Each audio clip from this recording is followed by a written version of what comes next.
সর্বপ্রথম আমি এখানে আমার ফেসবুকে যে অটো প্লেটা আছে না, অটো প্লে যেটা ভিডিওটা, ওটা আমি অটো প্লেটা আমি বন্ধ করার জন্য আমি এখানে সর্বপ্রথম ফেসবুকে ক্লিক করব। আপনারা সবাই এখানে ফেসবুকে ক্লিক করবেন। তো আমি এখানে ফেসবুকে গেলাম। এটা আমার হচ্ছে পুরনো আইডি। এখান থেকে আমি দেখাবো আপনাদের কিভাবে ফেসবুকে অটো প্লেটা বন্ধ করে। ঠিক আছে, তো আপনারা এখানে থ্রি ডট মেনুতে এখানে ক্লিক করবেন। আপনারা সবাই আপনাদের ফেসবুকের আইডিটা এখানে থ্রি ডট লাইনে আপনারা ক্লিক করবেন। তো আমি থ্রি ডট লাইনে ক্লিক করলাম। ক্লিক করে এখানে সবার নিচে চলে আসবো। এখানে দেখেন, আপনারা এখানে নামটা দেখবেন সেটিং এন্ড প্রাইভেসি। সবাই একটু মন দিয়ে দেখবেন, এখানে সেটিং এন্ড প্রাইভেসি, এখানে সবাই সব ক্লিক করবেন। এখানে আমি ক্লিক করলাম। এখানে আমার দেখেন এখানে সেটিং লেখাটা আসছে। এখানে আমি সেটিং লেখাটা আছে, সেটিং লেখাটা এখানে আমি এখন ক্লিক করব। আপনারা সবাই এখানে সেটিং লেখাটা এখানে ক্লিক করবেন। এখানে ক্লিক করার পর আমার এখানে সেটিং প্রাইভেসি অপশনটা চলে আসবে।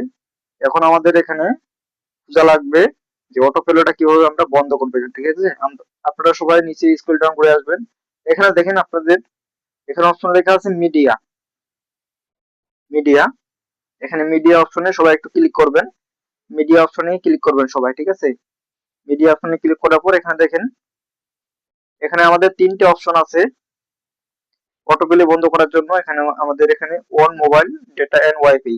আপনি যদি ডেটা এবং ওয়াইফাই ইউজ করেন তাহলে আপনাদের এখানে এটা সিলেক্ট করা লাগবে, এবং অন ওয়াইফাই অনলি, এখানে শুধু ওয়াইফাই দিয়ে আপনার ভিডিও গুলো চালু হবে, ডাটা দিয়ে না।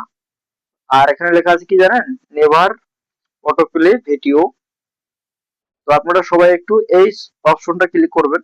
তাহলে আপনাদের ফোনের যে ভিডিওটা আছে না, আপনার ফোনের যে রিলস এর ভিডিও গুলো আপনি চালু করবেন সেগুলো আপনাদের অটো প্লে হবে না। আর অটো প্লে যদি না হয়, আপনি এখান থেকে আপনাদের আইডির র্যাঙ্কটা বেড়ে যাবে।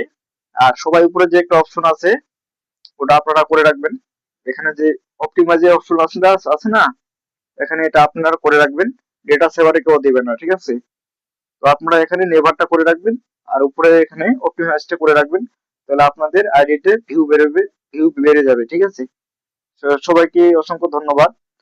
সবাই একটু আমার আইডিটা ফলো করে রাখবেন। যদি আমার ভালো লাগে তাহলে একটু সবাই একটু শেয়ার করে দিবেন। ঠিক আছে, সবাইকে ধন্যবাদ।